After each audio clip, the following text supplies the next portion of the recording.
Breast feed एक बच्चे को कब तक करनी चाहिए? कई मम्मी आती मेरे पास, अभी भी 2 साल का हो गया जी, बच्चा फीड ले रहा है, कंटिन्यू ब्रेस्ट फीड। ये हर मदर का क्वेश्चन होता है कि मेरा बच्चा खाना नहीं खाता है। खासकर 1 ईयर के बाद जब बिहेवियर चेंजेस होती है, बच्चा पिकी ईटर बनना शुरू हो जाता नॉर्मली जब हम फीड करते हैं बच्चे को, बर्प कराना क्यों जरूरी है? है। Birth again it's a common myth. Bottle की हाइजीनिंग के लिए बेस्ट तरीका क्या है? आज की डेट में भी इंडिया के अंदर अंडर 5 इयर्स ऑफ एज देखा जाए तो डायरियल डिजीजेस के कारण डेथ्स होती हैं बच्चों में। डायरिया किस कारण होता है? बॉटल के कारण। ग्राइप वाटर देना सही है। That is the deadliest poisonous cocktail for your child. कुछ बच्चे टीथिंग जल्दी कर लेते, तो टीथिंग टाइम पे क्या केयर करनी चाहिए बच्चे? इससे भी काफी मिथ्स जुड़ी हुई हैं। फीवर आ रहा है बच्चे को, पोटियां लग गई हैं। बच्चों में एक पिकी ईटिंग की हैबिट बढ़ जाती है, उसके पीछे क्या कारण समझ? पिकी ईटर्स जो बनते हैं, that is little behaviour also. कुछ चीजें खानी, कुछ नहीं खानी। आज की डेट में मदर्स के लिए बहुत इजी हो गया है बच्चे को चुप कराने के लिए मोबाइल देना। क्या एक बच्चे के लिए कितना स्क्रीन टाइम कितना सही? Big no to screen time. हम एक रूल फॉलो करते हैं स्क्रीन टाइम के 3, 6, 9, 12। आज की डेट में वैक्सीनेशन 2 तरह की हो गई है, एक पेनलेस और एक नॉर्मल। उसके बारे में आप क्या कहना चाहोगे? पहली बात, there is nothing called painless.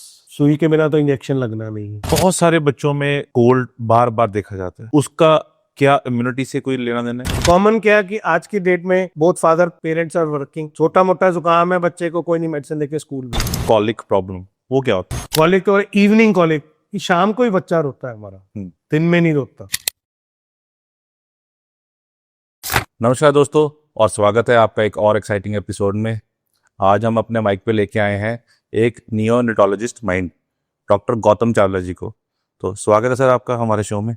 नमस्कार जी, वेलकम, थैंक यू मुझे आज बुलाने के लिए अपने शो पर।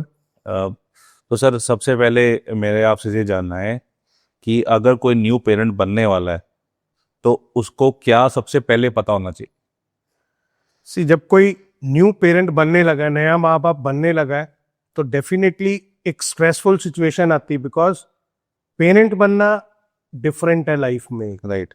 थोड़ा स्ट्रेसफुल रहता है। बट मेरा जो सबसे बड़ा पॉइंट यहाँ आता है, believe in your self.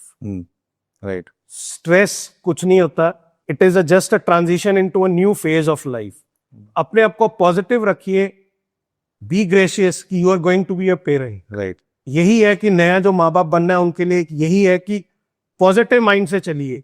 Life का फेज है, जब शादी की थी तो भी नई लाइफ का नया फेज है। So it is another phase which is going to bring joy to your family. Right. तो सर, सबसे कॉमन 5 मिथ्स पेरेंट्स में कौन से होते हैं? सबसे कॉमन, बीइंग अ न्यूरोलॉजिस्ट मेरे पास होता है कॉमन मिथ। सबसे पहले आता है, बच्चा डिलीवरी रूम में पैदा आया। जब हम बच्चे के बारे बताते हैं, कांग्रेट्स करके बोलते हैं कि आप देखिए बच्चे बने, तो जब दादी नानियों का पहला, इसको नहलाया नहीं है अभी तक। सबसे कॉमन मिथ वही है, पैदा होने के बाद इमीडिएटली बच्चे को कोई नहलाने की जरूरत नहीं है। राइट।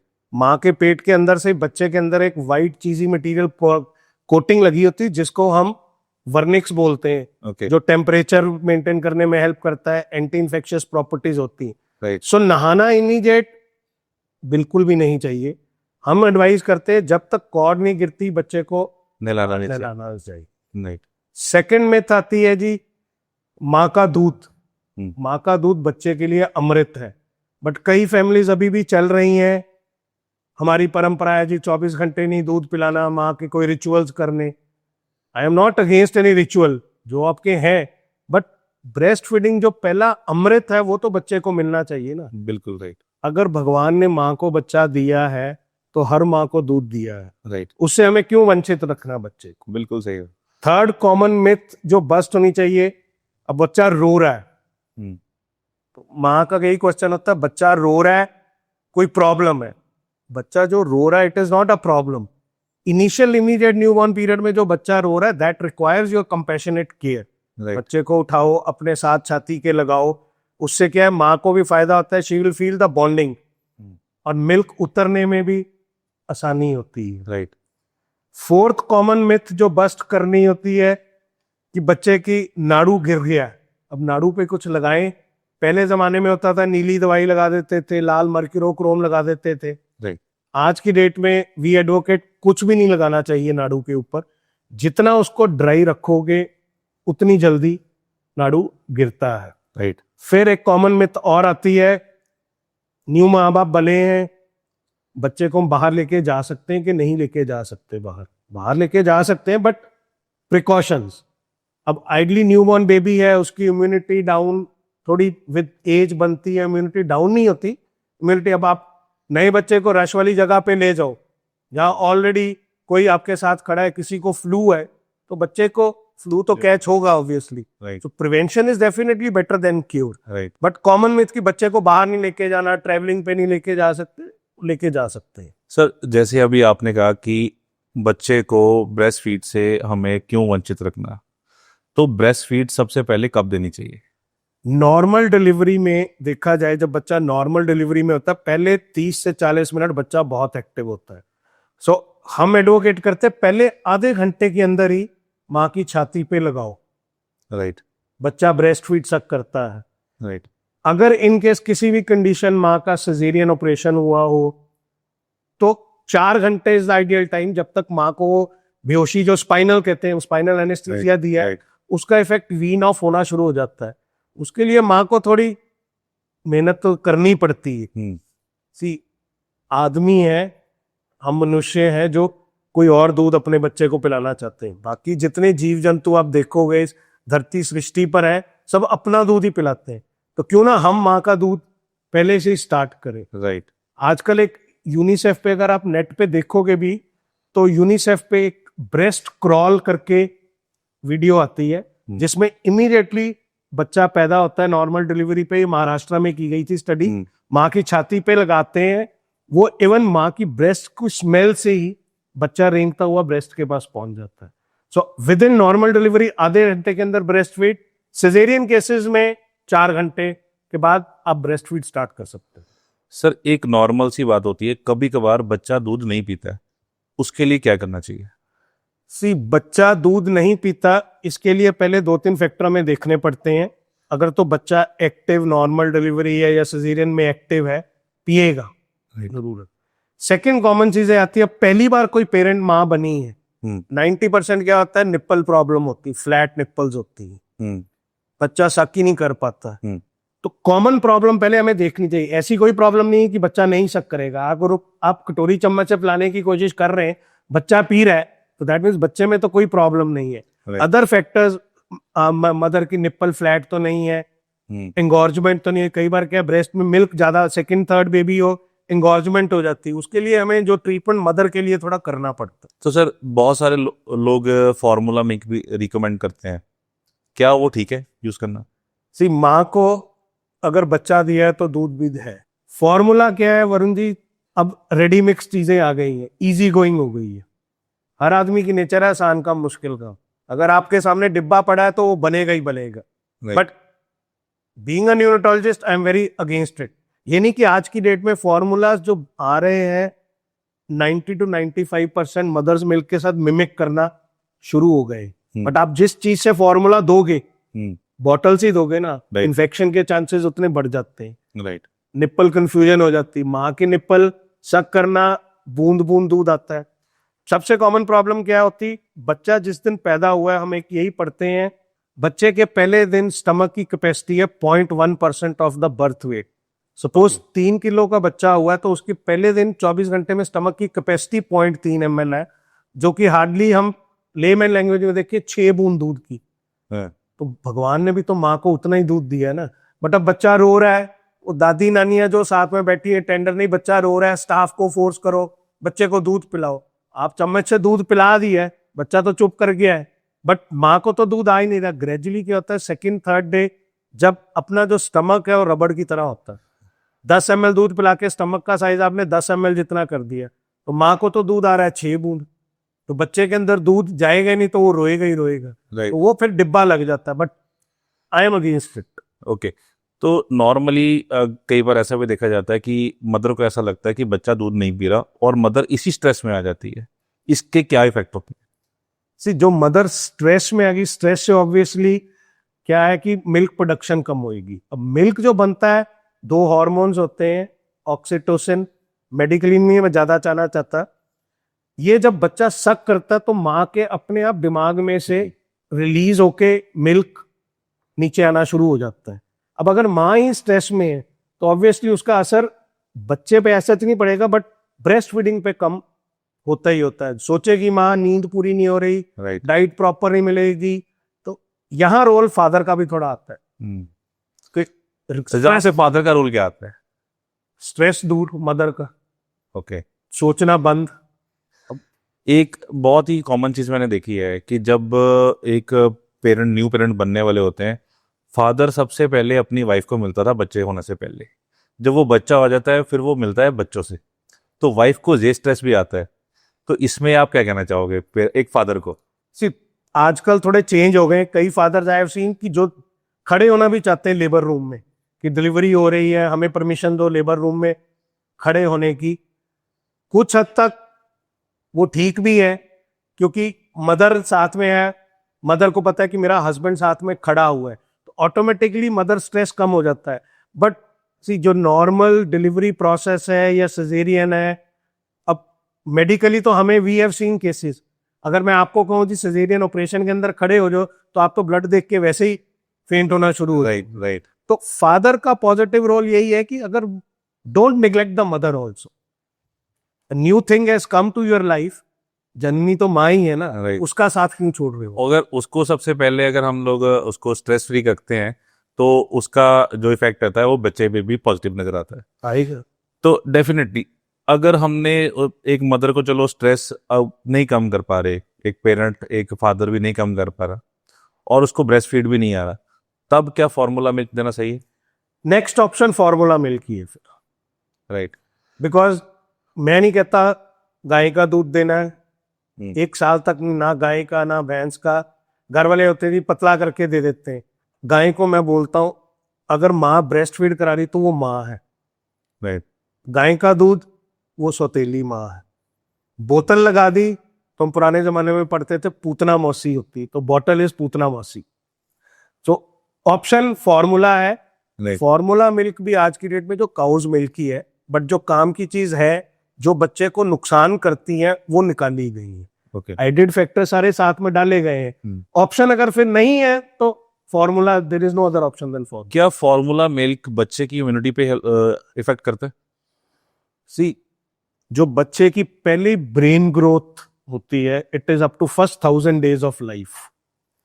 ओके। 1000 दिन मतलब 3 साल तक हमारा ब्रेन ग्रो करता है। राइट। अब ब्रेन ग्रो होने के लिए माँ के दूध के अंदर HMOs होते हैं, ह्यूमन मिल्क ऑलिगोसैकेराइड्स कहते हैं हम, लेक्टोफेरेंस होते हैं, DHA माँ के दूध में होता है, Right. जो कि ब्रेन की ग्रोथ करता है। ब्रेन के अंदर स्पिंडल्स बनते हैं, न्यूरोट्रांसमीटर्स मेडिकली बोलते हैं हम, कनेक्शंस हो रहे हैं फर्स्ट 3 इयर्स।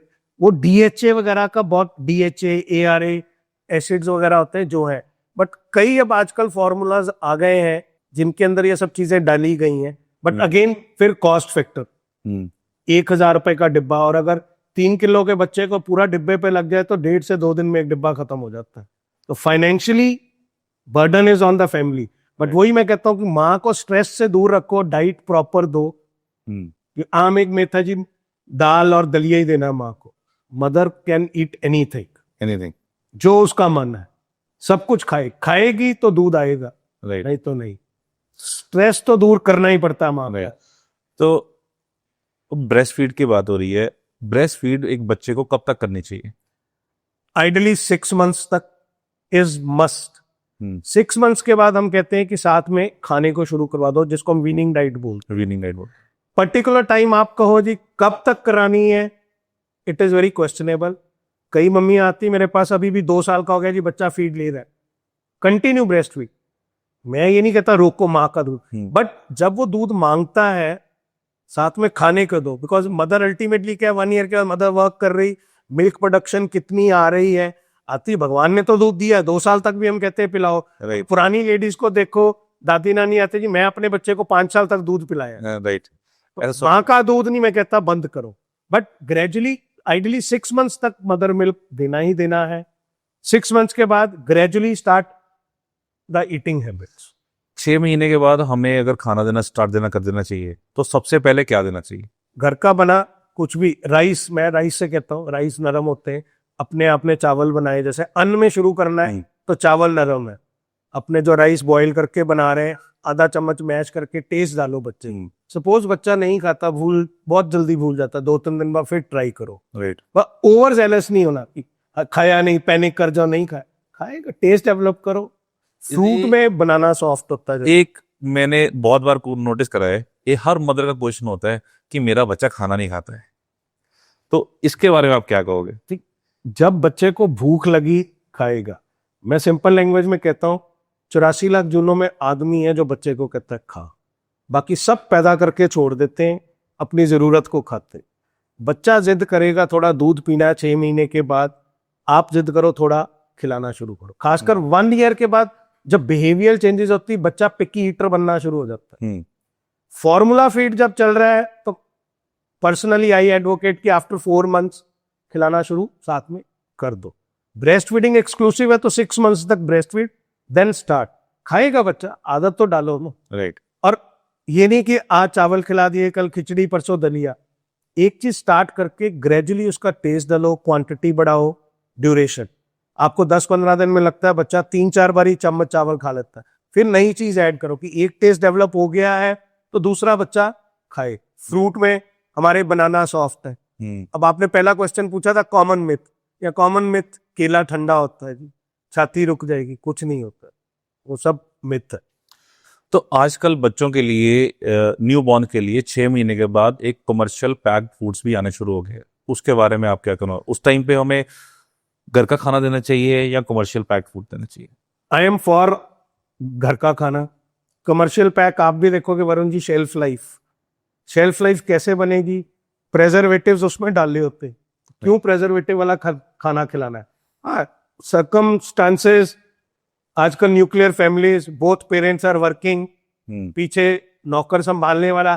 फिर हंस के मैं माँ को यही कहता हूँ कि सेरेलैक तो मम्मियों के लिए है जिन्होंने काम पे जाना है, नौकर को कहना पानी डाल और बना के खिला दे। नॉर्मली जब हम फीड करते हैं बच्चे को, बर्प कराना क्यों जरूरी है? See burp again it's a common myth. बच्चा रो रहा है या जब सक करता है तो एयर अंदर जा रही है। जो एयर अंदर गई है, 2 ही रास्ते निकलेंगे, या ऊपर से निकलेगी या नीचे से। ऊपर से निकली तो बर्प आ गया बच्चे को, अब नहीं आता बर्प नहीं किया, ऐसा there is hard and fast rule नहीं है कि बर्प नहीं होता।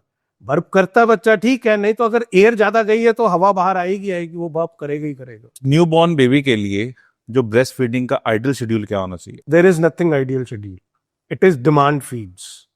कब दूध पीना बच्चे ने, वो बच्चे ने डिसाइड करना। पीने को आधे घंटे बाद मांग ले, पीने को 4 घंटे न पिए। आइडियली अगर ब्रेस्ट फीड बच्चे ने अच्छे से किया हुआ है तो 3 to 4 आवर्स साउंड स्लीप, 6 से 7 घंटे, इमीडिएट न्यूबॉर्न पीरियड की बात कर रहा हूं मैं, 6 से 7 बारी यूरिन पास करेगा, दिन में 5-6 बारी स्टूल भी पास करेगा, आराम से कंफर्टेबली सोएगा, that is ideal breast feeding. और ड्यूरेशन देखोगे आप, बच्चा अपने आप 24 घंटे के अंदर 6-7 बारी ब्रेस्ट फीड लेगा ही लेगा। But it is not hard and fast कि 2 घंटे हो गए तो बच्चे को दूध पिलाना ही पिलाना। राइट। तो आपने कहा कि 6-7 बार यूरिन पास करेगा, 5-6 बार स्टूल पास करेगा, तो ये क्या नॉर्मल है? नॉर्मल है। कई ब्रेस्ट फीड बेबीज 2-2, 3-3 दिन नहीं भी पॉटी करते, वो भी नॉर्मल है। अब पॉटी का शेड्यूल भी पहले होता है, फर्स्ट 2 to 3 डेज ब्लैक, फिर कलर चेंज होता है थोड़ा ग्रीन, फिर गोल्डन येलो, हल्दी जैसे हम कहते हैं, चिपचिपी सी potty. Right, that is also normal. खासकर जो एक्सक्लूसिवली ब्रेस्ट फेड बेबीज होते हैं उनमें देखा जाता है 15-20 दिन के जब हो जाते हैं, कई मदर्स आती थी जब दूध पीता है तभी पॉटी कर देता है, पानी पानी सा, पीले पीले दाने सा, दैट इज ऑल्सो नॉर्मल। इसको मेडिकली कहते हैं एग्जेजरेटेड गैस्ट्रोकोलिक रिफ्लेक्स। जब दूध पिया थोड़ी सी पॉटी कर दी, दिन में 5 बार करे, 10 बार करे, प्रोवाइडेड बच्चा एक्टिव, वेट गेन हो रहा है, फीड प्रॉपर ले रहा है, तो दैट इज नॉर्मल शेड्यूल। तो पेरेंट्स की फीडिंग के बीच में सबसे बड़ी मिस्टेक क्या होती है? पैनिक, मदर का पैनिक करना, फीड नहीं आ रहा, सबसे कॉमन यही, फीड नहीं आ रहा, मम्मी भी रो रही है, बच्चा भी रो रहा है, फिर स्टार्ट होता है बॉटल और आपका formula feed, and then vicious cycle of infections. अब बॉटल्स की बात चल रही है, अगर हमने बॉटल्स पे हम देना स्टार्ट कर दिया किसी ने, उसके प्रोज एंड कॉन्स क्या होते हैं? बॉटल मैंने पहले भी बताया जी, पूतना मौसी है। प्रोज कुछ नहीं, इजी गोइंग है। कॉन्स है साफ सफाई, आपको 3 से 4 बॉटल चाहिए, एवरी टाइम बॉटल बॉयल हो, निप्पल हर 15 दिन बाद चेंज करनी है, बॉटल 2 महीने बाद, या अल्टीमेटली तो बॉयल कर रहे, फाइनेंशियली और बर्डन, टाइम कंज्यूमिंग। अब फॉर्मूला लग गया तो पानी भी बॉयल करके रखो, फॉर्मूला भी है, तो जबकि मदर फीड को there is nothing any time. Bottle की हाइजीनिंग के लिए बेस्ट तरीका क्या है? स्टेरलाइजेशन, बॉइलिंग है। बट आज की डेट में भी इंडिया के अंदर अंडर 5 ईयर्स ऑफ एज देखा जाए तो डायरियल डिजीजेस के कारण डेथ्स होती हैं बच्चों में। डायरिया किस कारण होता है? बॉटल के कारण, इन्फेक्शन। एजुकेटेड लोग जो हमारी स्ट्रीम है वो फिर भी बॉयल कर लेंगे, बट आप कॉमन लेमैन पब्लिक को देखो कितनी साफ सफाई रखते हैं। सो पोटियां लगती हैं बॉटल के कारण। बॉटल तो मैं तो बिग ना कहता हूं, अगर आपको जरूरत पड़ गई, मदर फीड नहीं है, देर इज नो अदर को फॉर्मूला देना है, तो कटोरी चम्मच बेस्ट है। और अगर कोई ब्रेस्ट फीड कर रहा है, क्या उसको बॉटल से स्टार्ट करना चाहिए? कि वो उसको बॉटल से जब स्टार्ट कर देते हैं, ब्रेस्ट फीड भी चल रही है, क्या ऐसा कंफ्यूजन नहीं क्रिएट होती बच्चे में? ऑब्वियसली कंफ्यूजन क्रिएट होती, इजी गोइंग है, बॉटल से फ्लो इजीली आ रहा है। मदर फीड बच्चे को सक करनी है, ड्रॉप ड्रॉप उतरेगा, तो बच्चा ऑटोमेटिकली इरिटेट होना स्टार्ट हो जाता है, बिकॉज मदर मिल्क में उसकी एनर्जी कंज्यूम हो रही, टाइम लगता है। बॉटल से तो इजी गोइंग है, उसको मिल ही जा रहा है, वो पी जा रहा है। अभी आपने फ्लो की बात करी, बॉटल्स में निपल्स के आजकल फ्लो और साइज का डिफरेंस आता है, तो वो कैसे चूज करना चाहिए अगर कोई चूज ही कर रहा है तो? वेट के स्टार्टिंग में तो 0 नंबर निप्पल ही राइट, इजी फ्लो होता है। हम कहते हैं बॉटल को टिल्ट करके देखो, फ्लो प्रॉपर आना चाहिए। अब कई मदर्स कहती हमने छोटी निप्पल लगा दी, 0 नंबर फिर ले ली, पहले 1 लगाई थी, उससे बच्चा बड़ी जल्दी जल्दी दूध पीता। दूध तो जल्दी जल्दी तभी पी रहा है कि उसको भूख लगी है। ऐसा कुछ नहीं है फ्लो का। Up to 3 month 0, then 3 to 6, 1 month 6 months of age हम कहते हैं 1 नंबर, उसके बाद 2 नंबर ले लो, but this is all commercial. Bottle feed से अगर कोई स्टार्ट हो ही गया बच्चा, तो उसको कौन सी एज तक बॉटल फीड पे रखना चाहिए और कब उसको बंद करने की आदत शुरू करनी चाहिए? बॉटल तो लग गई तो लग गई, ये तो ट्रांजिशन करनी आप पे। आज 1 दिन 2 दिन बॉटल बाद आप कटोरी चम्मच है, बट चक्कर है ना मेहनत। अब उससे सब्र नहीं आता बच्चे को, जब तक कटोरी से चम्मच से आप दूध मुंह में डालते हो, उतनी देर में बच्चा रो रहा है, वो जिद पकड़ लेता है, दूध पीता ही नहीं है, फिर पैनिक रिएक्शन, फिर वो ये दूध नहीं पी रहा, फिर बॉटल। बॉटल तो इजी गोइंग है, बॉटल तो जब तक मर्जी लगा दो, बॉटल तो 1 ईयर तक लगाते रहो। बट वो ये कि भाई हम कहते हैं कि खाने को स्टार्ट करोगे, अपने आप बच्चा बॉटल छोड़ देता है। अभी आपने स्पून से बात करी, स्पून से हम फीड कर सकते हैं। आजकल सिपिंग कप आने शुरू हो गए हैं, क्या वो सेफ है? सिपिंग कप स्टेरलाइजेशन, साफ सफाई का ही market, commercialization, new moms, new social media सब। हम जब पढ़ते थे तो हमने तो कटोरी चम्मच या पैलेडा फीडिंग बोलते हैं, वो दिए की तरह होता है पैलेडा, ठीक है, साउथ साइड में मिलता है पैलेडा, उससे फीड कराओ, जोत टाइप सी बनी होती है, ओके, उसी से फीड। सिपर प्लास्टिक तो प्लास्टिक रहे। आजकल एक बहुत ही फेमस क्वेश्चन, ग्राइप वाटर देना सही है? नहीं, जब मैं अपनी सुपर स्पेशलाइजेशन कर रहा था तो मैं यहाँ पे आपको रोकना चाहूंगा, मैं सबसे पहले जानना चाहूंगा ग्राइप वाटर होता क्या है? सर, ग्राइप वाटर कुछ नहीं है, ये वुडवर्ड्स वाइन ग्राइप वाटर लिखा होता है। That is the deadliest poisonous cocktail for your child. Chemical analysis किया गया, इसमें तरह तरह के ब्रोपेनॉल, कैंसर कॉजिंग एजेंट्स पाए गए, और पाया गया था इसके अंदर अल्कोहल भी होती 10%। ओके, जो बच्चे को सुला देती, ग्राइप वाटर दिया, बच्चा सो गया। अल्कोहल हैज यूफोरिक इफेक्ट, इसको बीच में मार्केट से निकाला भी गया, but again due to commercialization again back, a big no for gripe water. But Punjab side में क्या है कि ग्रैंड पेरेंट्स का इन्फ्लुएंस इतना है, 3 चीजें घर में आनी बहुत जरूरी, Johnson baby products, gripe water और किलकेलिया फॉस की टेबलेट्स। इसको हम नहीं रोक सके आज की डेट में भी दादी नानियों को, बट न्यू पेरेंट्स को मैं समझा देता हूं कि कम से कम ये मत दो। राइट, अभी आपने बात करी कि कुछ प्रोडक्ट्स आते हैं, उनमें से लोशंस हो गया, क्रीम्स हो गई, और कुछ ना कुछ, कोई ना कोई ऐसा एक ऑयल भी जरूर आ जाता है घर में जिससे बच्चे की मालिश होती है। तो मालिश करना क्या बच्चे के लिए ठीक होता है? Massage has very beneficial effects of the baby. Gentle massage by the mother और फादर ऑल्सो कैन डू। हम जब हमारे पास कोई बच्चे आते हैं तो आईसीयू में एडमिट होते हैं, हम माँ को सिखाते हैं massage. Oil best coconut oil आज की डेट में भी, ओके, स्किन से एब्जॉर्ब भी होता है ऑयल।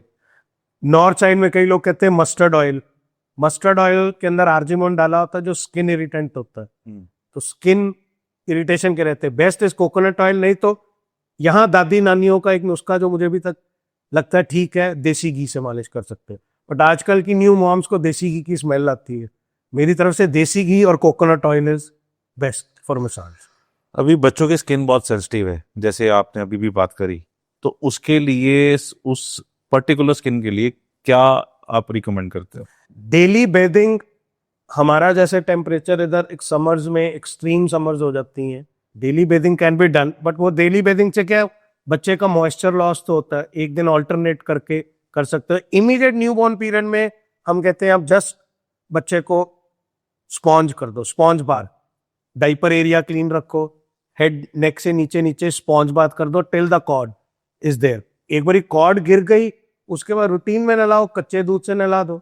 मार्केट में जॉनसन, हिमालय, एविनो मम्मियां लेकर आती, चीकू कीकू, बहुत ही मानना है डव साबुन मॉइस्चराइजर आते हैं, अदरवाइज बेबी सोप्स आते हैं, सिंडेट्स बोलते हैं, जो बेबी का पीएच मेंटेन रखते हैं, but then costly. Teddy bar, I am not for particular anything, but market में तो है ही है। आपने कहा डाइपर क्लीनिंग रखनी चाहिए, डाइपर के साथ बहुत सारे बच्चों को रैशेस भी होते हैं, तो उसके लिए क्या करना चाहिए? इंग्लिश में वरुण जी एक सेइंग है, prevention is better than cure. Right. Avoid diapers, मैं डाइपर कहता हूँ अवॉइड करो, बट इन केस अब डाइपर मार्केट में आ ही गए हैं, डाइपर लगाना ही है, तो every 2 to 3 years diaper has to be change, क्योंकि डाइपर क्या सोक हुआ वो स्किन के साथ कांटेक्ट रहता है, डाइपर डर्मेटाइटिस स्टार्ट हो जाता है। Wipes, big no to wipes, routine water से क्लीन करो। Old age langot is the best. Okay. सर्दियों में चलो एक्सट्रीम सर्दी है, diaper for convenience of the baby, I tell mothers diaper is your convenience not baby's convenience, but लगाना ही है तो फिर 2-3 घंटे के बाद डाइपर चेंज करना ही। एक बात आपने और बोली कि डेली बाथिंग के लिए बच्चे को सोप लगाना जरूरी है या नॉर्मल वाटर से भी? बच्चा घर के अंदर रह रहा है, ना कहीं बाहर जा रहा है, ना कोई मिट्टी में खेल रहा है, ना पसीना आ रहा है, न्यूबॉर्न बेबी। बड़े बच्चों को तो ठीक है, जो बाहर अब खेलते हैं, 1 साल का हो गया, 2 साल का बच्चा बाहर जाता है, डर्ट में आ रहा है, उनको तो सोप लगाना ही पड़ेगा। न्यूबॉर्न बेबी में ऐसे कोई फिक्स नहीं कि सोप लगाना। अब नॉर्मली क्या होता है, कुछ बच्चे टीथिंग जल्दी कर लेते हैं, तो टीथिंग टाइम पे क्या केयर करनी चाहिए बच्चों की?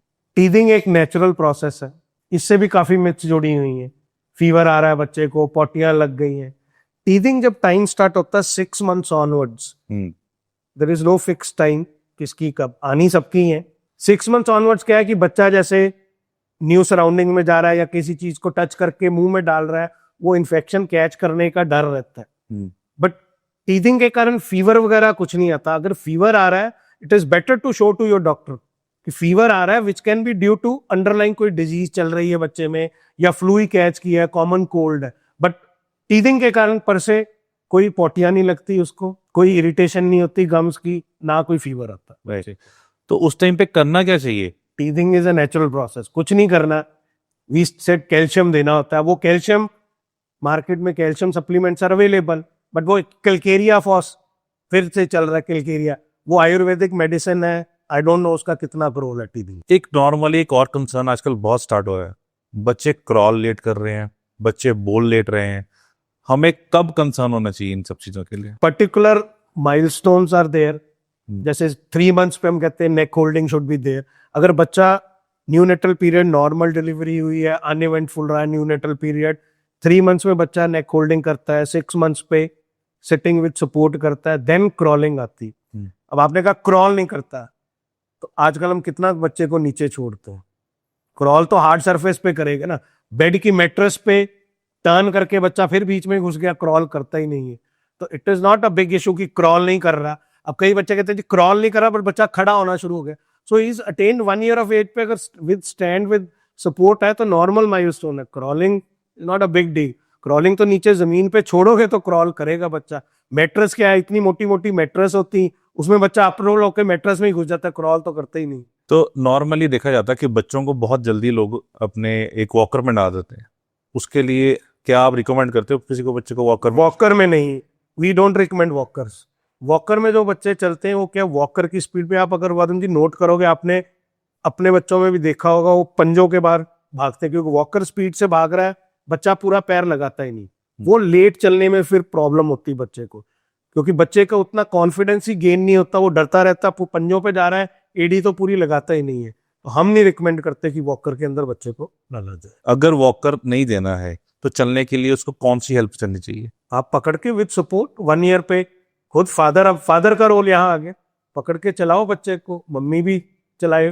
तो बच्चे का चलना कौन सी एज में एक्चुअली स्टार्ट होता है? 1 year पे स्टैंडिंग विद सपोर्ट और थोड़ा सा वॉक विद सपोर्ट स्टार्ट हो जाता है नॉर्मली। सवा साल 1.5 साल पे अब वॉकर में नहीं है तो बच्चा इंडिपेंडेंटली वॉक करना स्टार्ट कर देता। अगर ये लेट हो रहा है तो कब कंसल्ट करना चाहिए? अर्लियर साइंस, जैसे अब 3 महीने का बच्चा अगर गर्दन नहीं संभाल रहा और 6 महीने पे आपका बच्चा गर्दन संभाल के अभी बैठना भी स्टार्ट नहीं हुआ है, तो that is a worrisome concern.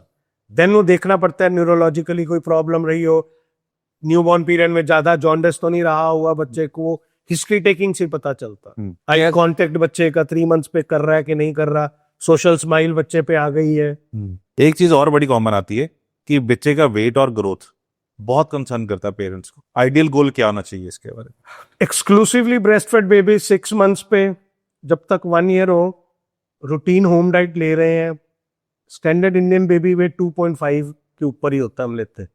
साल पे 8.5 से 10 kilo weight is ideal weight. IAP growth charts है, WHO ग्रोथ चार्ट्स है।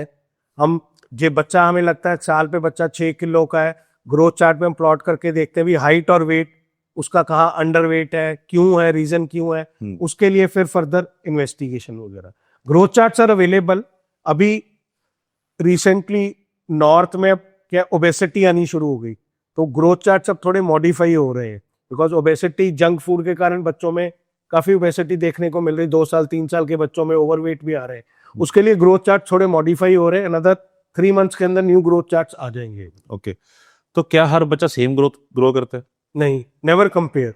नॉर्मली ये बात ट्विंस में आती है, जब एक ट्विंस जिसके होते हैं वो दोनों में कंपैरिजन होता है कि मेरा बच्चा इसका वेट बढ़ गया, इसका नहीं बढ़ा, ये काम कर रहा है, ये काम नहीं कर रहा, तो इसके बारे में क्या कहना है? हर बच्चा अपनी इंडिविजुअलिटी पे ही जाता है। आई एडवाइज पेरेंट्स कंपेयर नहीं करना। ग्रोथ पैटर्न डिफरेंट है। अब मजाक में मैं कह देता हूं तो वो पिक्चरों में ही होता है, एक रो रहा है तो दूसरा रो रहा है, वो ट्विंस पिक्चरों में ही होते हैं। रियल लाइफ में ट्विंस अगर monochorionic, they will some share concern करेंगे दोनों एक बुरी चीजें, बट ये नहीं कि एक बीमार है तो दूसरा भी बीमार हो जाएगा। ड्राइव भी इसी क्वेश्चन पे आने वाला था कि ट्विंस में जब एक बीमार होता है दूसरा क्या वाकई में बीमार होता है या उसका कोई पर्टिकुलर कारण होता है? कॉमन कोल्ड जैसे लो आप, वायरल होता है, एयर ड्रॉपलेट इन्फेक्शन है। अब आपका एक बच्चा इधर बैठा है, दूसरा ट्विन इधर बैठा है, उसके सामने चीखेगा ये बीमार है तो ऑब्वियसली दूसरे को ट्रांसमिशन होगी। बट ये हार्ड एंड फास्ट नहीं है कि उसका पेट दर्द होगा तो उसका भी होगा। बीमारी ऐसे नहीं होती, ट्रांसमिशन, बीमारी तो ट्रांसमिशन की। कुछ बच्चों में एक पिकी ईटिंग की हैबिट बढ़ जाती है, उसके पीछे क्या कारण समझते हो? पिकी ईटिंग जो है वो है कि एक तो समटाइम्स ओवर जेलस फीडिंग, बच्चे को ग्रेजुअली हर चीज इंट्रोड्यूस करो डाइट में, एवरीथिंग। अब पिकी ईटर्स जो बनते हैं that is little behaviour also. अब कुछ चीजें खानी कुछ नहीं खानी, कॉमन चीजें ले लेते हैं हम, आलू, बच्चे फ्रेंच फ्राइज ही खाई जा रहे हैं, दूध ही पी रहे हैं 1 साल के बाद भी, बाकी चीज का टेस्ट ही नहीं करना चाहते। यहां फिर टाइम थोड़ा, because it is all behavioural things, picky eating is also behaviour. तो बिहेवियरल मॉडिफिकेशंस 2.25 साल पे अब बच्चे को जब प्ले वे डालते हो, बच्चा इंटरेक्शन करेगा। हम घर पे पेरेंट्स को ये एडवाइस करते हैं जब 1.5 साल 2 साल का बच्चा हो रहा है, खुद जब खाना खा रहे हो प्लेट में डाल के दे दो बच्चे को। खाता है नहीं खाता उठा लो, धक्का करना छोड़ दो, खाएगा। बट पिकी ईटिंग, अब रो रहा है, जिद पकड़ रहा है, चॉकलेट ही खाना है, डोंट गिव। अल्टीमेटली चॉकलेट तो खा लिया ना, उसने अपनी जिद पूरी कर ली, ये बिहेवियरल इश्यूज आ जाते हैं। राइट। आज की डेट में मदर्स के लिए बहुत इजी हो गया है बच्चे को चुप कराने के लिए मोबाइल देना। क्या एक बच्चे के लिए कितना स्क्रीन टाइम कितना सही? Big no to screen time. हम एक रूल फॉलो करते हैं स्क्रीन टाइम के 3, 6, 9, 12। Below 3 years no screen. 6 years some particular thing, non जो मतलब एजुकेटिव टाइप हो। 9 years पे no gaming console below 9 years। 12 years पे no mobile phones, no social use media. But अब screen time it is very difficult to say. Parenting, अब सब mummy का common question है खाना स्क्रीन देख के ही खाता है। अब वो स्क्रीन में कार्टून देख रहे हैं, नीदर ना तो बच्चे को टेस्ट पता चल रहा है। अब कई मदर्स आती थी जो बच्चा कार्टून डोरेमोन खाता है वही चीज खानी है इसको। इम्पैक्ट तो इसका हो ही रहा है। कुछ पीपल कहते हैं screen time 18 months to 3 years तक 1 hour a week day, वो भी एजुकेटिव, पोएम्स हो गई या कुछ। राइट। तो स्क्रीन टाइम को मॉडिफाई करने के लिए भी कुछ आप रिकमेंड करते हो? कि अगर कोई स्क्रीन टाइम दे ही दे हैं, आपने कहा प्रोडक्टिव, तो उसको कैसे प्रोडक्टिव करा जा सकता है? Productive, indulge your self. Screen time अपने आप को साथ में उनके ज्यादा एंगेज करो, केयरफुली देखो क्या चीजों को बच्चा लाइक कर रहा है। बिकॉज अब समटाइम्स के आप स्क्रीन टाइम बच्चे देखते हैं, आजकल जो बड़े बच्चे हैं, गेम्स वगैरह काफी कुछ आ गई हैं, इंटरनेट पे चलती हैं, उसमें वो गन शूटिंग वगैरह दिखाती हैं, तो वो बच्चे का बेंट ऑफ माइंड तो चेंज हो रहा है। Try avoiding these thing. Best अभी भी वही है, spend time with your children, right. Avoid screen time during dinner times and और खुद पेरेंट को रोल मॉडल बनना पड़ेगा। अब बच्चों के बीच में फोन के कारण, स्क्रीन टाइम के कारण बच्चे बाहर नहीं खेलते, तो इसका क्या मेंटल इफेक्ट और फिजिकल इफेक्ट पड़ता है? कॉमनेस्ट जो देख रहे फिजिकल, सारा दिन बच्चा अंदर बैठा है, टीवी के आगे बैठा है, मोबाइल के आगे, मम्मी वहां वहां के प्लेट में खाना भी दे रही, सब कुछ खा रहा है। ओबेसिटी, ओबेसिटी आजकल पंजाब रीजन के अंदर बहुत ज्यादा हो रही है। We recommend outdoor only. बच्चे को बाहर भेजो, एक्सपोजर हो, हार्म तो कुछ नहीं है उसका, खेलेगा बच्चा, फिजिकल एक्टिविटी होएगी, ग्रोथ होएगी, interaction with other peer groups होएगा। घर में बैठे तो कुछ नहीं है। अब मम्मी पापा भी फोन पे, बच्चा लैपटॉप पे लगा हुआ है, आपको भी नहीं पता वो क्या कर रहा है। Family time is must. बाहर जाने के लिए क्या रिकमेंडेशन है? Sir recommended weather condition prevail करके बच्चे को नॉर्मल जो खेलता है, indulge in some outdoor game, swimming है, आजकल क्रिकेट एकेडमीज चल रही, फुटबॉल एकेडमीज है, डांस हो गया, जुम्बा क्लासेस, कोई भी एक्टिविटी क्लासेस हो सकती है। Outdoor activity is must for, right. तो sir, both for their mental and physical growth also. तो इसमें मेंटल इफेक्ट क्या होते हैं? मेंटल इफेक्ट बाहर खेलने के क्या होते हैं? बाहर बच्चे को अपनी इंडिविजुअलिटी पता चलती, पीयर ग्रुप के साथ कैसे बिहेव करना है, बच्चे को मैनरिज्म आएगा। जो आप अगर आप किसी कोचिंग में डालते हो, बच्चे को मैनरिज्म भी पता चलता क्या है। Screen time is not going to teach you. Sir, आज की डेट में बहुत सारे सीजनल फ्लूज फैलते हैं, उससे कैसे बचाया जा सकता? सीजनल फ्लूज जो है, वायरल फ्लूज, कॉमन फ्लू वैक्सीन आती है H1N1 से बचाने के लिए। हम कहते हैं कि 6 months ऑफ एज पे उसकी फर्स्ट टाइम जब डोज लगती तो 2 doses लगती हैं फ्लू वैक्सीन, एक लग के 1 month टिल, फिर देन एवरी ईयर जब सीजन चेंज होता है, बिकॉज वो स्ट्रेन चेंज होता है, till 5 years of age we recommend कि you should get it done. अभी आपने वैक्सीनेशन की बात करी, वैक्सीनेशन शेड्यूल्स के बारे में भी जानना चाहता हूँ कि क्या एक आइडियल वैक्सीनेशन शेड्यूल है? Sir vaccination is very important. ये और ऑलरेडी डिजीज प्रिवेंटेबल के लिए वैक्सीन बनाई गई, प्लस आज के डेट में नई वैक्सीन, निमोकॉकल वैक्सीन आ गई है निमोनिया से बचाने के लिए, रोटावायरल डायरिया के इंसिडेंट्स कम हो गया वैक्सीन। ये जितनी बीमारियां कम हुई, अब कॉमन प्रॉब्लम ले लो, पोलियो भी तभी खत्म हुआ है कि इंजेक्टेबल पोलियो आ गया वैक्सीन के कारण। IAP शेड्यूल जो हमारा इंडियन एकेडमी ऑफ पीडियाट्रिक्स का शेड्यूल के अंदर सब वैक्सीन है, टाइफाइड है, हेपेटाइटिस A से बचाने के लिए वैक्सीन है, MMR चिकन पॉक्स है, मेनिंगोकॉकल ब्रेन फीवर से बचाने को वैक्सीन है। गवर्नमेंट सेंटर्स में अभी बिकॉज गवर्नमेंट के अपने कंस्ट्रेंट्स है, वो वैक्सीन कम लगाते हैं, but vaccine is very must. HPV vaccine अब जैसे आ गई है, human papilloma virus vaccine, it is prevention of cancer, cervical cancer in ladies. Even अब HPV 9 आ गई है, which is recommended for boys, because boys are also carrier of HPV। तो लेडीज तो तभी प्रिवेंट होंगी जब बॉयज भी वैक्सीनेटेड होंगे। राइट। तो वैक्सीनेशन बच्चे में कब स्टार्ट होती है? एट बर्थ पे कॉमन जो वैक्सीन है, BCG वैक्सीन जो हम कहते हैं TB से बचाने के लिए, पोलियो की फर्स्ट ड्रॉप्स और हेपेटाइटिस B की फर्स्ट डोज एट बर्थ लग जाती। और कौन सी एज तक जाती है वैक्सीनेशन?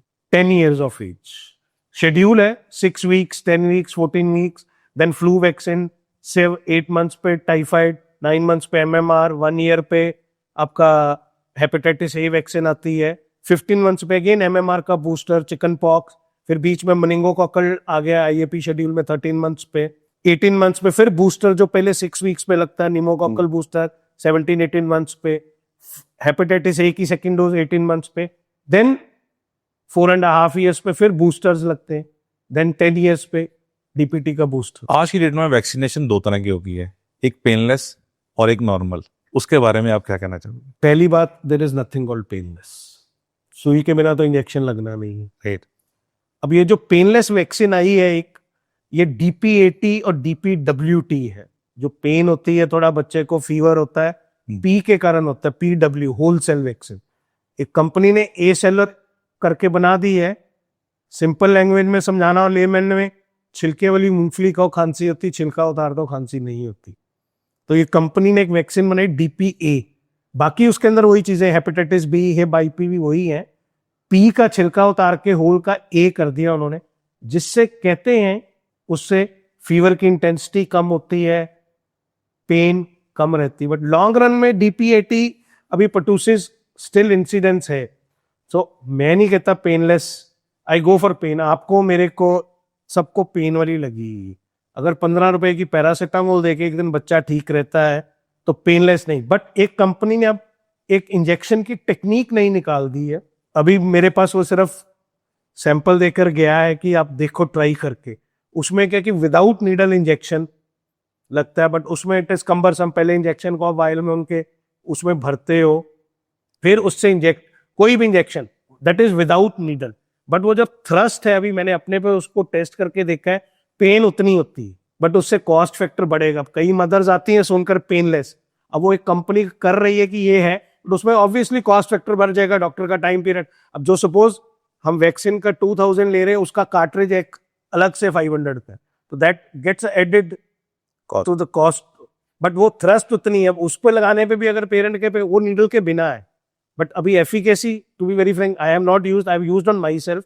मुझे तो पेन हुई है, मैं अभी वो उसको स्टार्ट नहीं किया अपने।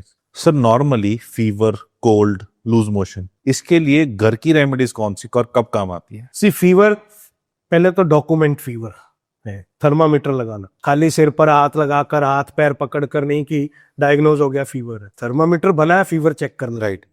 थर्मामीटर लगाओ, सर्टन एज ग्रुप्स 99.5 के ऊपर टेम्परेचर है।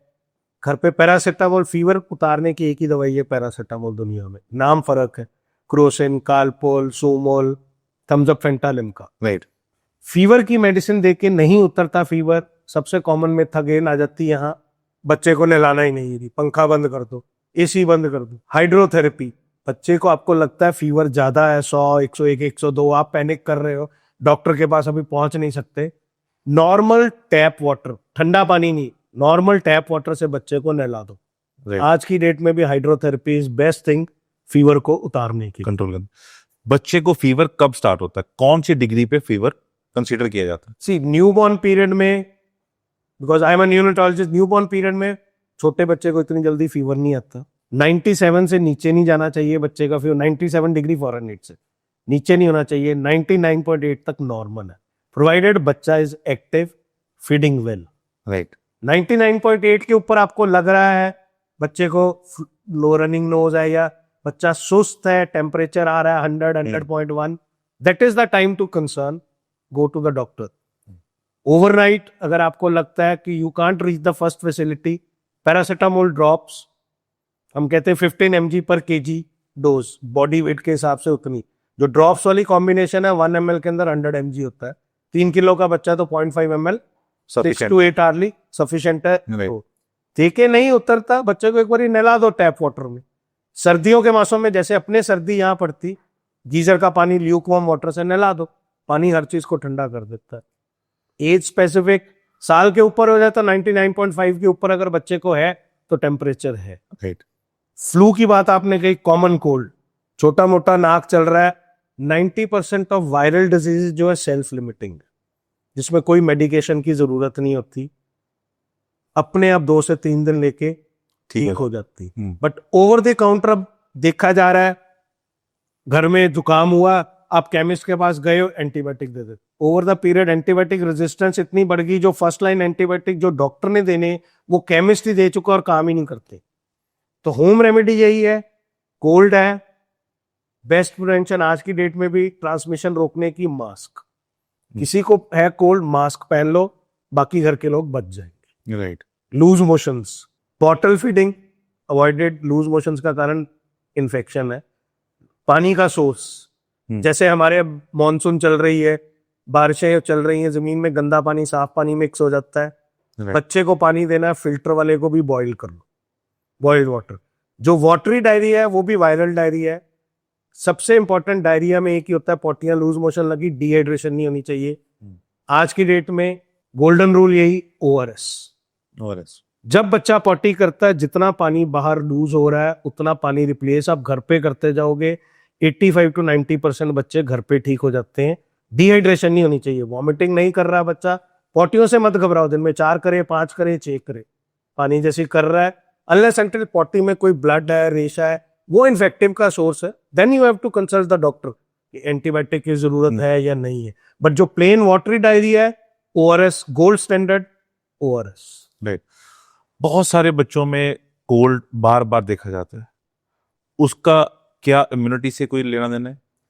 सी इम्यूनिटी वीक, ऐसा इम्यूनिटी वीक नहीं होती, बच्चा कोल्ड कैच कर रहा है स्कूल में। अब कॉमन क्या है कि आज की डेट में both father parents are working, छोटा मोटा जुकाम है बच्चे को, कोई नहीं, मेडिसिन देके स्कूल भेज देते। अब बच्चे एक दूसरे से शेयर करते हैं, जब वायरल सीजन चलता है फ्लू, तो व्हाट मैं एडवाइस करता हूँ, 2 दिन बच्चे को ना भेजो स्कूल, नर्सरी के बच्चे को या एलकेजी यूकेजी का बच्चा 2 दिन नहीं भी स्कूल जाता, 3 दिन, उससे क्या फायदा, ट्रांसमिशन टू द बाकी बच्चों को रुकती। आपने तो मेडिसिन देके भेज दिया, टीचर को बोल दिया इसको थोड़ा सा जुकाम है, कोई बात नहीं, बच्चा रिसेस में अपने फ्रेंड के साथ बैठा है, उनको इतना पता नहीं कि छींक आ रही है, फेस कवर करना है, माउथ, वो दूसरे बच्चे को कैच करेगा, वो विशियस साइकिल चले जाएगा, वो इस करके स्कूल से पूरे स्कूल को पूरे करके ही जाएगा, वो होएगा फिर सबको क्लास में होके तभी ही ठीक हो। जब भी कोई बच्चा बीमार होता है, सबसे पहले पेरेंट्स को एंजाइटी प्रॉब्लम शुरू हो जाती है, उनको कैसे हैंडल करना चाहिए? पॉजिटिव रीश्योरेंस, बीमार हुआ है बच्चा, डॉक्टर हम बैठे हैं हेल्प के लिए, पैनिक करके तो कुछ नहीं होगा। बच्चा अगर आपका एक्टिव है, फ्लू है, फीवर है, ऑब्वियसली आजकल single child, everyone is anxious, मेरा बच्चा बिल्कुल ठीक रहना चाहिए। छोटा मोटा बीमार, फ्लू वगैरह, एंजाइटी लेके कुछ नहीं होगा, एंजाइटी के लिए तो फिर पेरेंट्स को भी मेडिसिन खानी पड़ेगी। और व्हेन पेरेंट्स आर एंशियस, बच्चा थोड़ा समझदार है, 6-7 साल का है, वो पेरेंट्स को एंशियस देखता है, उसमें भी वो एंशियसनेस आनी शुरू हो जाती है। देखो, अभी पेरेंट्स से देख के बच्चे को एंशियसनेस आनी शुरू हो जाती है, ये क्या स्टार्टिंग में भी होता है, न्यूबॉर्न के लिए भी होता है? क्या एक मदर का स्ट्रेस बच्चे की इमोशनल हेल्थ पे डिपेंड करता है? नहीं, मदर का स्ट्रेस न्यूबॉर्न कोई इमोशनल हेल्थ पे कोई असर नहीं करता।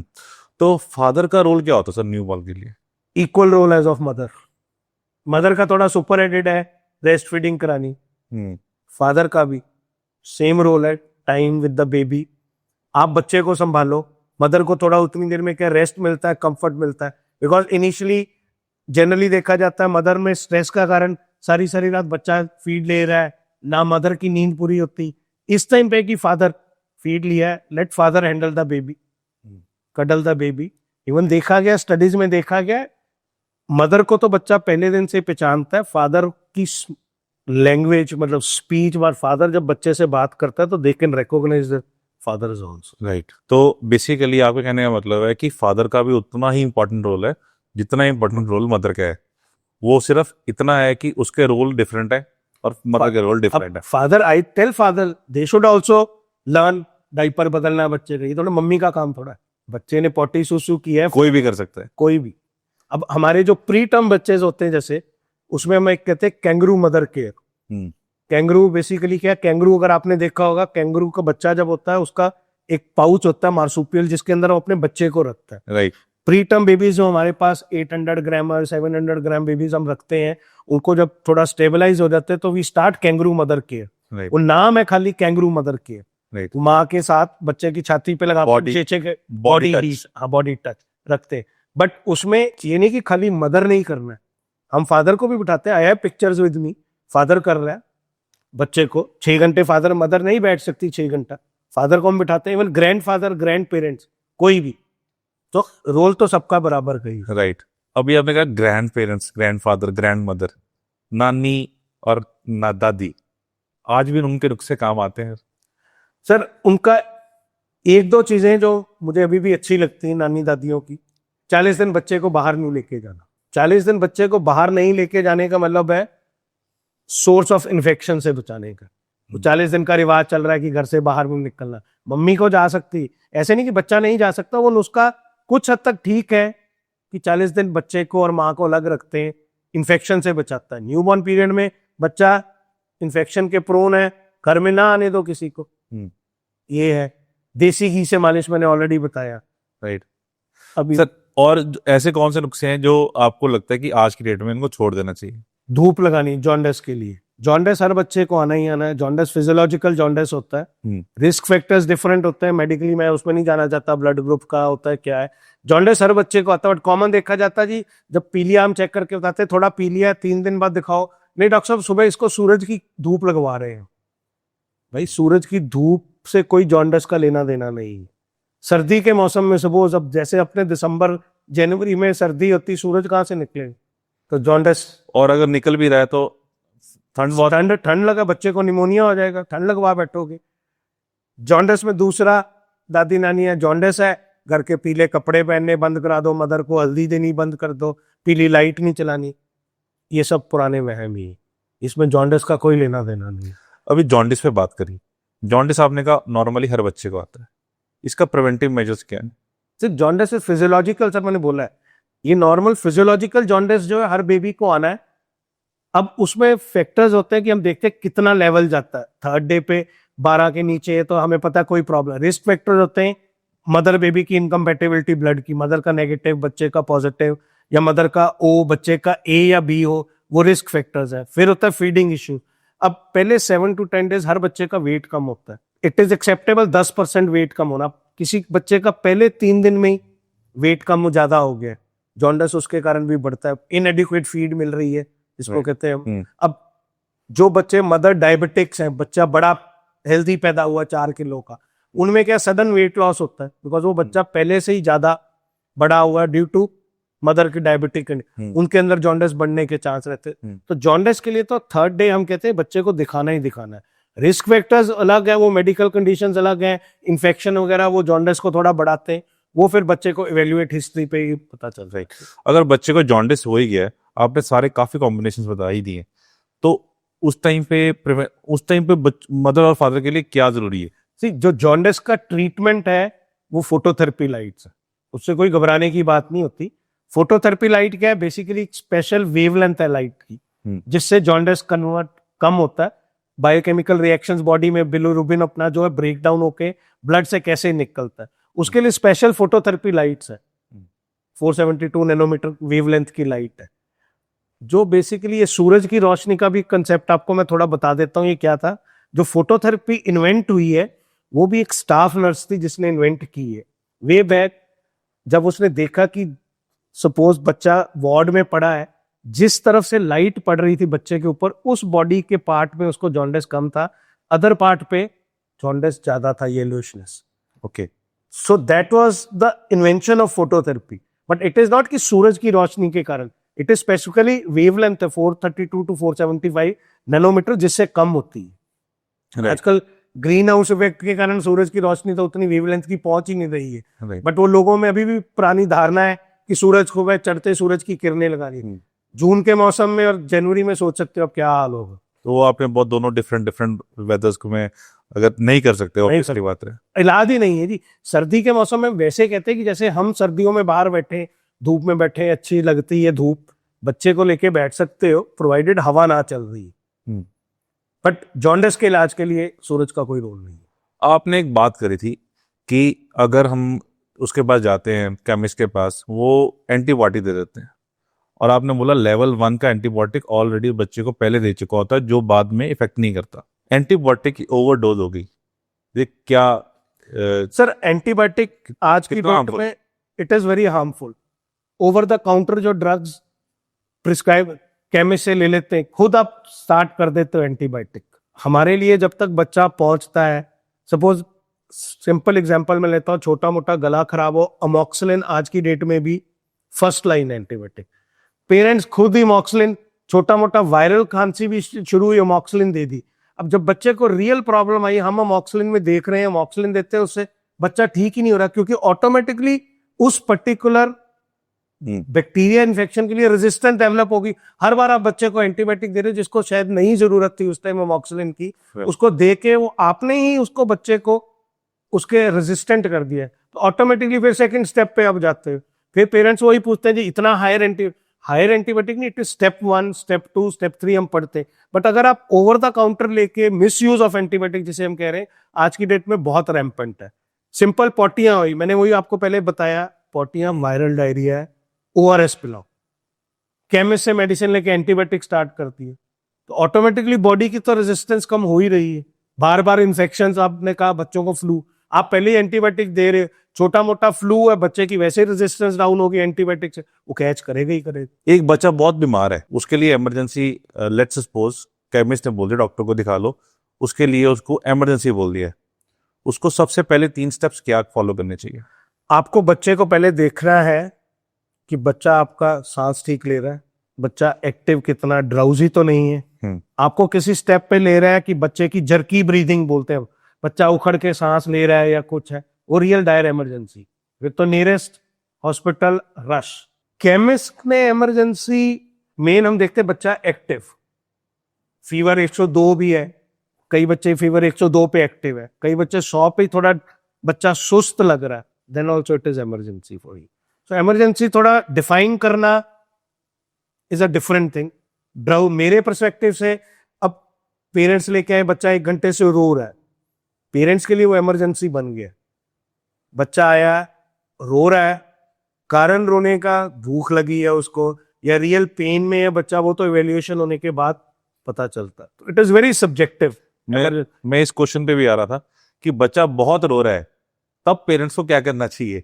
न्यूबॉर्न बेबी टाइम में रो रहा है, पहले 3 चीजें चेक करो, डाइपर गीला तो नहीं है बच्चे को, बच्चा रो ही रहा है, आपने डाइपर लगाया, बच्चा इरिटेट हो रहा है, inadequacy of feeding, breast milk पूरा नहीं मिल रहा, मम्मी बार बार दूध पिला रही, बच्चा जिद पकड़ चुका है, try to give supplementary feed, दूसरा फीड देके देखो पीता है कि नहीं, क्योंकि रो रो के भी बच्चा स्टमक कॉलिकी हो जाता है। अब कॉमन थिंग आती है, बच्चा रो रहा है, 2 महीने 3 महीने का हो गया, रो ही जा रहा है जी बच्चा, थोड़ा बहुत जुकाम है, मदर लेट के दूध पिलाती है, उसमें क्या होता है कि हम कॉमन कंडीशन एक बोलते हैं एयरसम हो जाता है, अपने नाक कान गले का रास्ता एक ही है, लेट के माँ दूध पिलाती है, वो कान की तरफ दूध जाके कान में थोड़ा बहुत दूध गया, इन्फेक्शन स्टार्ट हो जाती, which is very painful for the baby, उसमें भी बच्चा रोना, इनकंट्रोलेबल क्राई शुरू हो जाता है। अब कई बार हम पहले डायग्नोस करके पेशेंट्स को बता देते हैं, खासकर प्री टर्म बच्चों में थोड़ी बहुत स्वेलिंग होती है जी, हमारे पास आए दिखाए, सुसु वाली जगह पे स्वेलिंग, दैट इज हर्निया।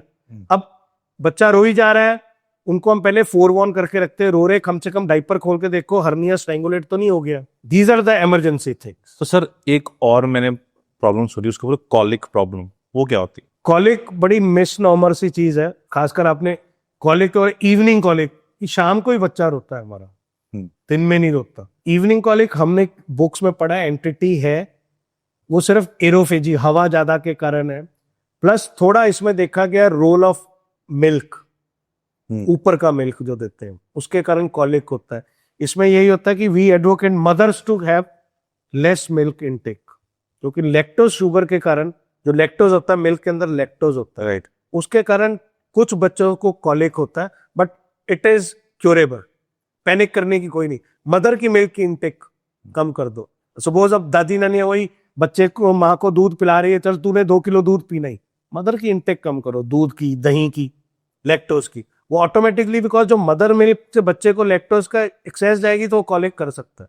उसमें की रेमेडीज मदर मिल्क कम करो। रेमेडीज आपने बता दी, इसको और भी कोई मेजर्स है जिससे इसे ठीक किया जा सकता है? कॉलिक के ओवर द काउंटर बहुत मेडिसिन मिलती है, सब देसी फॉर्मूले, दिल ऑयल, मेथिकॉन ऑयल वगैरह। ओके, कारण कॉलिक का इट इज फीड, हंगर कराई, बच्चा रो रहा है, उसकी डिमांड फीड्स, वही मैंने आपको स्टार्टिंग में याद होगा बोला था, डिमांड फीड्स, जब आपने पूछा शेड्यूल, डिमांड फीड्स, बच्चा अगर भूखा है दूध पी रहा है, अगर रियल कोई प्रॉब्लम, पेन, बच्चा उसमें एक्टिव नहीं होगा, रो रहा है, देन तो डॉक्टर के पास जाना। बट कॉलिक ऐसा, इवनिंग कॉलिक सब कह देते हैं शाम को ही, 5 से 7 के बीच में ही रोता है। हमने वही किताबों में यही नहीं समझा ना कि 5 से 7 कौन सी बीमारी आ रही, दिन में भी तो आएगी ना, 5 से 7 बजे कौन सी बीमारी आ जाती है। सर एक पेरेंटिंग की ऐसी हैबिट जो बच्चों में सबसे ज्यादा इंपैक्टफुल होती है? Time, spend time, there is nothing which can replace your kids. कोई गेम नहीं, कोई टॉय नहीं, महंगे से महंगा टॉय ले दो। पेरेंटिंग सबसे आजकल we have a clinics now called parenting Gurukul start हुए, जिसमें इवन हम पढ़ना सकते हैं कि पेरेंटिंग टिप्स कैसे करनी चाहिए। No one can replace your child, your place, father's place, mother's place, family time. मैं वही कहता हूं, 6 महीने में फैमिली के साथ एक बार जाओ, spend your time, listen to your children. No materialistic thing can replace you. एक नए माँ बाप के लिए 3 golden tips. Be positive. Enjoy every moment. Your child is special. Your child is precious. Every child is precious for every parent. Right So be positive in life. Don't take the stress. Right. Both partners have the same role to rear the child. अब golden tip for नानी दादी। ये बहुत $1 million question पूछ लिया आपने। नानी दादियों के गोल्डन टिप, पुराने ख्यालात छोड़ दो। आजकल की mothers, they are educated, they don't want to stay at home. 40 दिन माँ को बंद करके रखो, छोड़ दो ये प्रथा। See western world, there is no help. Every working mother go starts going on work. Normal delivery वाली, मैं सिंपल बोलता हूँ पेरेंट्स को, लेडी डॉक्टर की नॉर्मल डिलीवरी हो, दूसरे दिन के बाद मरीज देखना स्टार्ट हो जाती है। सिजेरियन के बाद 4-5 दिन के बाद काम पे आना शुरू हो जाते हैं। बट हमारे यहाँ क्यों नहीं होता ये सब? बिकॉज हेल्प है तो है।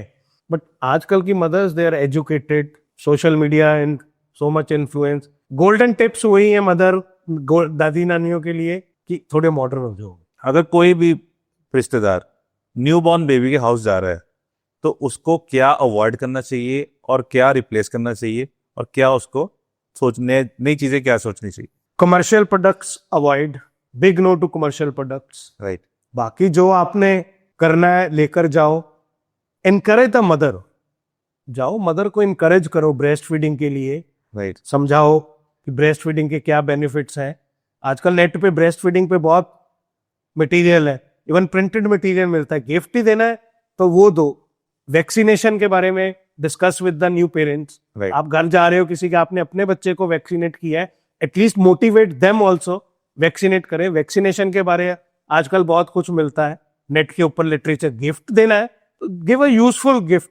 कमर्शियल प्रोडक्ट्स नहीं देना चाहिए। नहीं देना चाहिए। बिल्कुल राइट। तो सर आपका बहुत बहुत धन्यवाद, आपने हमारे साथ बहुत सारी नॉलेज शेयर करी। तो अगर आप अभी तक हमारे साथ बने हुए हैं तो इस वीडियो को लाइक करना बिल्कुल भी मत भूलिएगा और चैनल को सब्सक्राइब करके रखिएगा ताकि आपको अगला माइंड साथ में मिल जाए। और मैं था वरुण, धन्यवाद, जय हिंद।